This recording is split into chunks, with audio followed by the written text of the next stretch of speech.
Welcome to Trouble with Tish. I'm Tish and I be Trouble. And if you are a returner, welcome back. Troubles on the mind, hands around your throat, out in open waters trying to stay afloat. Remember to forget the future and the past. Alright, as you can see, I already have a mask on. What's going on? Okay, so I started reading this book for Mask Monday, Rise of the Deva'Shi, a Chronicle of Partholon. It's by Jennifer Alice Provost. And I read the first chapter last time. This time we'll be reading chapter 2. The mask I have on is a 3 to 4 hour mask, so buckle in. We got some reading to do. Alright, I'm just going to read a chapter each time I come back for a new Mask Monday. This is the Biodance Biocollagen Real Deep Mask. And like I said, it's a 3 to 4 hour mask, so it's already on because I already did chapter 1. So this is chapter 2. If you need to know what happened in chapter 1, I will have a playlist for this. Let's start with chapter 2. Alright. After I had lived in Brennus 6 winters, I came around the corner of the stable one morning and found the tallest man I'd ever seen standing in my path. I gasped in surprise and dropped the saddle I carried, as I had not expected anyone to be there. He looked as startled as I was as he watched me retrieve the saddle from his feet. "May I pass?" I asked. He made no motion to get out of my way, and there was no room to go around him. I wondered if my attire confused him, for my work had caused me to forego dresses in favor of more practical leggings, much to Elma's chagrin, quite some time ago. Finally, he stepped aside, and I returned to my workbench at the front of the stable. I noticed 5 other men were standing before the entrance to the inn, and I assumed they were arranging to stay for the evening. I saw that each man had a horse bedecked with finery fit for a king, and I hoped they would offer me a few coins once they saw what excellent care I took of their mounts. I sat to my task of ripping out the uneven stitches where the owner had made a hasty repair to his stirrup, and positioned myself so I could keep an eye on these newcomers milling about. They were not dressed like ordinary travelers, as their clothing was in much nicer condition, and they carried visible weapons. A man with thick blonde hair was speaking with Ingvar, who did not seem to like what the man was requesting. Then Tall Man strode up to the group, and not only did the rest make way for him, but Ingvar actually bowed. I noticed his long chestnut hair shone in the sunlight and found it odd that he would keep it loose around his shoulders while riding. I rarely wore my hair in anything other than a braid, for while it was always getting in my way, I could not bear to cut it. Tall Man indicated the stable, and Ingvar's worried face turned to me. I quickly looked down so they would not think I was eavesdropping, but in all honesty, they were too far away for me to hear. I tried to become engrossed in my work, but after a few moments I raised my eyes and saw Ingvar and Tall Man approaching me. "I am Elmar, first hunter of Partholon," Tall Man said to me. I thought he sounded rather pretentious. "I am Latera, and I brush the horses," I replied, neither bowing my head nor rising from my seat. "Please excuse her, my lord," Ingvar hastily said. "She is a human, but became lost here, and she is still learning our ways." Ingvar glared at me and added, "She claims she was royalty in her homeland," as if that would explain my behavior. Tall Man, Elmar, asked, "Why do you look like one of us if you're human?" "I don't know," I replied. "Elma tells me that it's the effect of this realm on all outsiders." He seemed to accept my explanation and continued, "My hunters and I will make camp a short distance from here for 2 nights, and we will need someone to care for our horses. Ingvar tells me that you have a way with them." "Yes, I do," I replied. "Will you stable them here?" "No, you will need to travel to our camp with us." I now understood Ingvar's worried expression. Elmar said he was the first hunter, and hunters meant demon hunters. Ingvar knew how I had come here, and how I shied away from anything that seemed magical. I knew that he was only trying to protect me. "Won't I get in the way of the hunt?" I asked. "We are not hunting," he replied. "This is a training mission. My hunters have scouted the area, and there are no demons nearby. You will not be in any danger." I thought about the first hunter's request for long moments. He did not have the rugged face of a warrior, but the fine features of a nobleman. It seemed that he was trying very hard to have a gruff exterior, but I saw kindness in his eyes. Even in the darkness of the stable I could see that they were striking deep blue, like the sky after a thunderstorm. I could not imagine that he would let any harm come to me. "Very well," I said. "When do we leave?" As I packed for the journey, Elma fretted over me, first worrying that I should not go, then worrying how I would behave once I was there.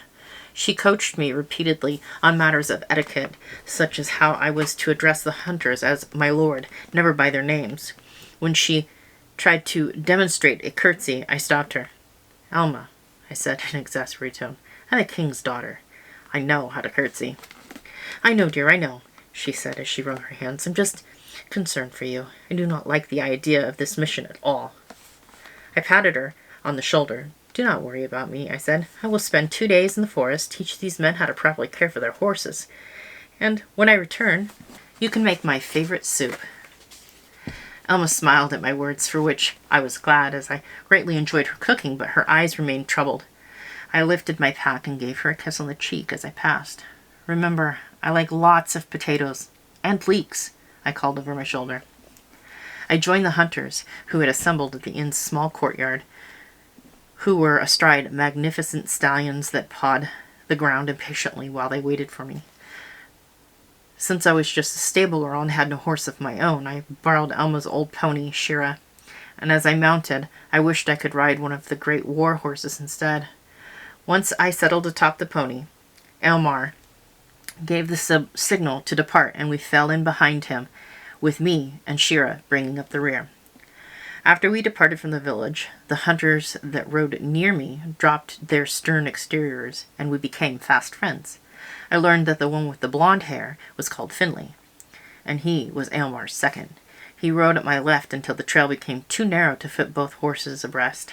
To my right rode Adher, the newest of the hunters. He had not seen a battle since becoming a hunter, and this training exercise was mostly for his benefit. They shared fabulous tales of Partholon, of how they had been at war with the demons longer than anyone could remember, and how the Fae were once enslaved by demons until liberated by Queen Ashera. They told me that the queen had ruled for nearly 1,000 years, and while the demon scourge had been lessened, it was still a serious problem, which was why the hunters were such a vital part of her court. The queen was called Ashera the Ruthless, and by some the Assassin, and could kill any demon she faced. I asked about the first hunter, and they spoke of Aylmar's triumphs in battle, and how he was the most feared warrior in Partholon. Finley told me that Aylmar had in the past tracked whole clans of demons and slaughtered them single-handedly. Tales were told of his legendary strength and swiftness, and young boys desired to be him. Some even said he was more fearsome than Ashera, but none said this within his hearing, or the queen's. We traveled into the thick forest for almost half a day before the first hunter found a suitable area for their camp, which turned out to be a large oval clearing that had plenty of room for the horses and tents, as well as a nearby brook. While the others set up camp and I saw to the horses, I watched Aylmar give orders to each hunter. It seemed that 2 were to be the targets, and the rest had to track and intercept them. Adher was to lead the tracking group, and I realized that this exercise was really a test of his ability. The location was chosen due to the thick trees, lack of well-known trails, which would require excellent tracking skills. At last, the 2 targets set out. After waiting for the elder son to travel a hand's width across the sky, the other 3 set out in pursuit. Aylmar did not follow, but started to assemble a fire in the center of the clearing. "You are not part of the game, my lord?" I asked timidly. He looked as though he would reprimand me, but then seemed to change his mind. "I suppose it is something of a game. I will follow them once the fire is set." "Are you sure you will find them?" "Yes, I will find them." It seemed that my question had amused him, and he watched me as I fixed a loose stirrup. "They tell me you are a princess." "I am the firstborn of King Harold and Queen Lady Slava, heir to Gennara," I replied without looking up. Remembering what Elma had told me, I hastily added, "My lord." "How did you come to be here?" "I don't really know. I was home with my sisters. Then An arm reached from the air and grabbed me. This was 6 winters ago, and I've been here ever since. Do you like it here? Ingvar and Elma are good to me. I looked up from my work and said, why do they talk about how scary you are? You do not seem scary to me, my lord. He laughed at my question. I can be scary when the situation warrants it, he replied. I looked at him for a long moment before I returned to my task. You should laugh more often. Then no one would be so frightened of you, I said matter-of-factly, fearing that I had gone too far. I bent to closely examine the stirrup and pick at the rest of the stitching, which was fine and strong. When I dared to look up again, he had started the fire, and it crackled away. I will set out now. We should return before dark, he said as he stood. I bowed my head to him, and he followed his hunters into the dark forest. Shortly after the first hunter departed, I felt a few stray raindrops, so I set about hauling the gear into the large tent erected in the rear of the clearing. It would not serve anyone's purpose to have all the fine leather ruined by the elements. I tried to herd the horses into the tent, but the rain quickly tapered off, and the stallions, even old Shira, were content to remain in the fresh air. The elder son had traveled another hand's width across the sky, maybe even 2, when I heard a commotion outside the tent. To my horror, Finley and Braun were carrying an unconscious Aylmar. The first hunter's head lolled to the side as he bled profusely from a wound in his left thigh. What happened? I cried as they approached.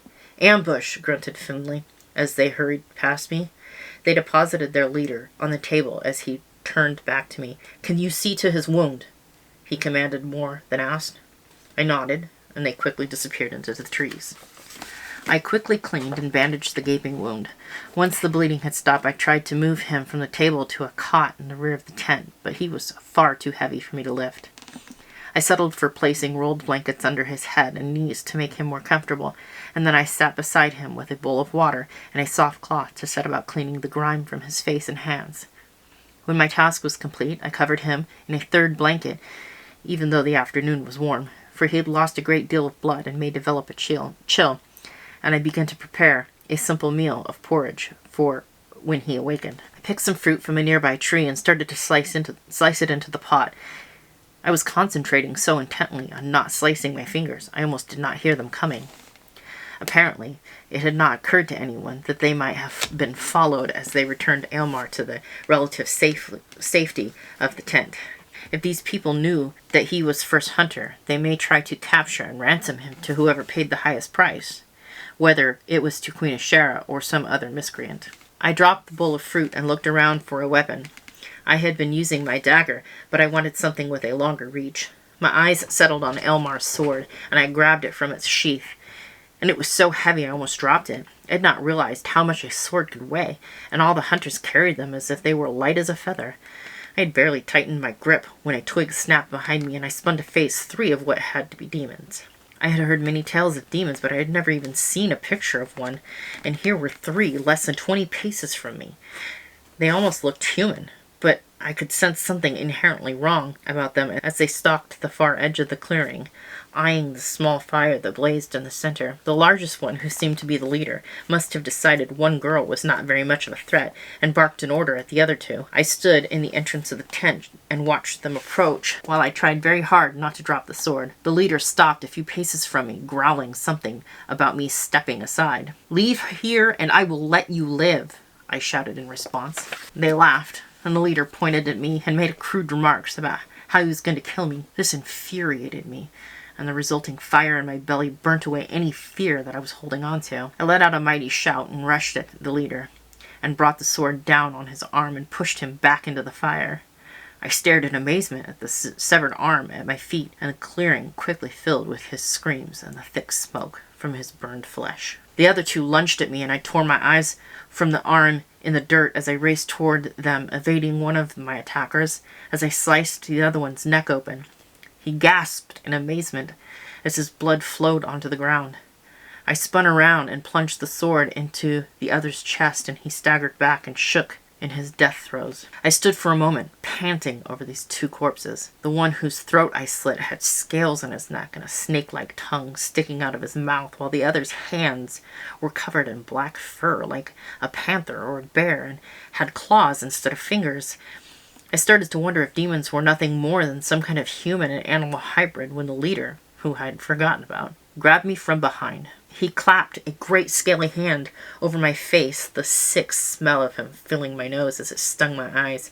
I screamed, not caring if it made me look weak, and struggled to free myself. I flung the sword wildly about, but I was not able to make contact with the beast. He was grunting something in my ear and began to squeeze my chest with his stump of an arm when he stiffened and fell forward, trapping me underneath. I screamed and struggled and fought against the dead weight, but I could not free myself. His blood was soaking through my clothes, burning my skin as I shrieked in terror. I thought I heard someone call my name, but in my hysteria, I could not respond.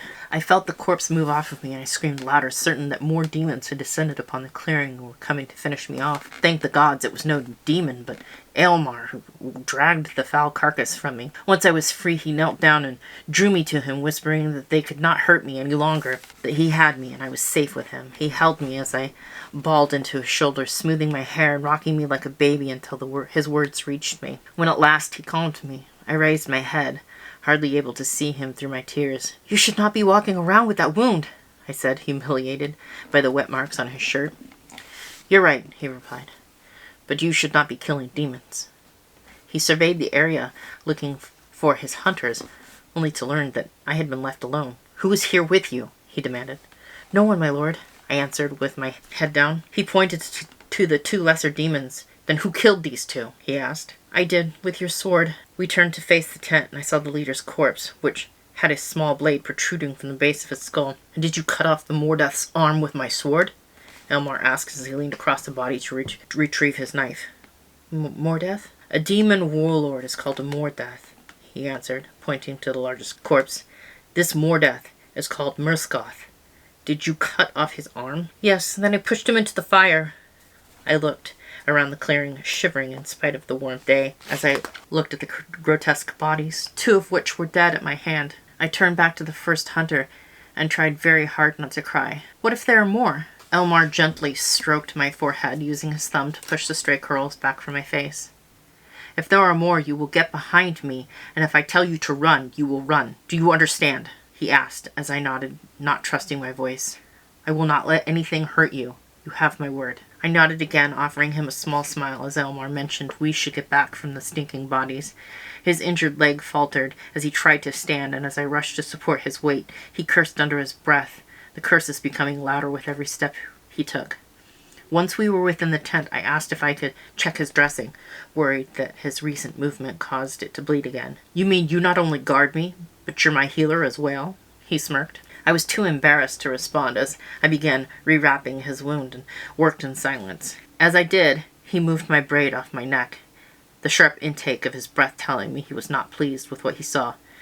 "Quite a lot of blood got on you," he murmured. He dipped a wad of fresh bandages into the water bowl and cleaned my neck, then rubbed some kind of ointment into the burned skin, mumbling that while the salve would not be much help for the pain, it would keep the scars from developing. After I finished tending his leg, I stood to arrange some of the supplies, and he saw the back of my tunic soaked in demon's blood. "You need to take that off," Aylmar said, and I can only imagine the expression I gave him, for he began to trip over his words. No, not here. The blood will eat through the cloth." I smiled, feeling silly that I had misunderstood him, and retrieved another tunic from my pack. After I changed behind the tent, I tossed the blood-stained fabric into the fire, trying not to look at the bodies scattered about the clearing. When I re-entered the tent, Aylmar asked me to retrieve his sword, which I did wordlessly. He held it for a moment before saying, "I believe this sword weighs almost as much as you do. Have you ever wielded one before?" "No, my lord. I have only ever used this dagger," I replied, indicating my small knife. "Please. I know Ingvar told you to call me my lord, but you do not need to address me as such," he said. "If it wasn't for you, I'd be cold and dead and the lord of nothing. Bring me the rags and oil for cleaning the sword." I did, and he motioned for me to sit next to him. "Here, I'll show you how to take care of it." I obediently followed his direction, and by the time the others returned, Aylmar's sword gleamed as if it was newly forged. As I fetched water for the hunters, I heard Aylmar tell Finley that the girl they hired to care for the horses had defended him from a demon attack. Aylmar was very stern while he reprimanded Finley for leaving me alone. The fact that he did not raise his voice made him sound all the more menacing. He told his second that he expected much more foresight from him, and when Finley agreed, Elmar stated he would hold him to that vow. When he asked the first hunter what his punishment would be, Elmar replied that it would be to dispose of the corpses. Finley emerged from the tent. His face revealed he felt his treatment too just, and ruffled my hair as I fed pieces of fruits to the horses. "You defeated all 3 of the vermin?" he asked. "Yes," I exclaimed. "Well, Elmar did kill the big one, but I got the other 2. Finley shook his head and went to attend to his grisly task. I busied myself with the care of the horses until it was nearly dark. When I returned to the tent, it was my intention to ask what was to be done about dinner. While I was a terrible cook, I could have prepared some sort of meal. Elmar listened to my question, in turn, asked one of his own. "Tell me," he said, "when can I begin to train you as a hunter?" I stared at him in utter disbelief. How could I possibly be a hunter?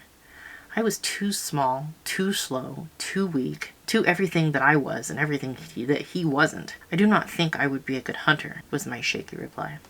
"Nonsense," he stated. "Marsgoth is an old and feared demon. He has destroyed entire contingents of my hunters and many, many innocents.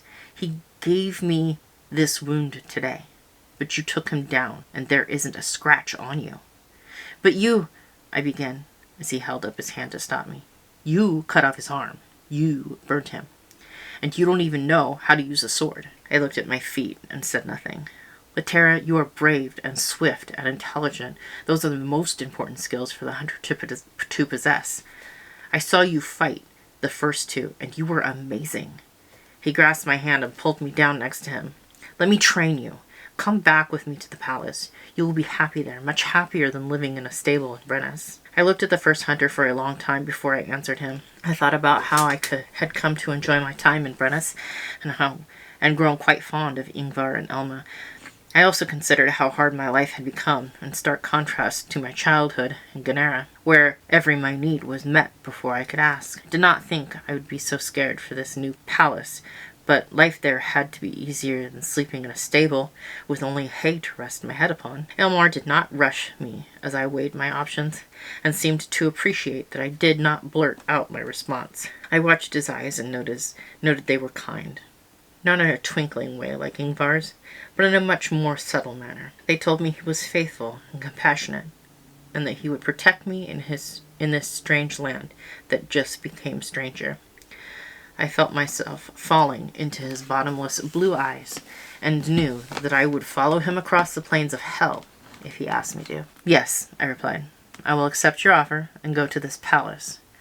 I hope I do not prove myself to be unworthy of the faith you have in me." And that is the end of chapter 2. My eyeballs is fuzzy. This is a collaboration with the Beauty Ninjas for Masks Monday. And I will have the link to the playlist in the description box below, so you can go check out the other beautiful Beauty Ninjas and see what they have going on for their Mask Mondays. Alright, let me know. How's it so far? Am I doing okay? Can you even understand me through my Egger suit mask? Go ahead, like, comment, subscribe. All that good stuff is below. I hope every single one of you has an absolutely amazing day. And I will see you all next time. Bye. Troubles on the mind, hands around your throat, out in open waters trying to stay afloat. Remember to forget the future and the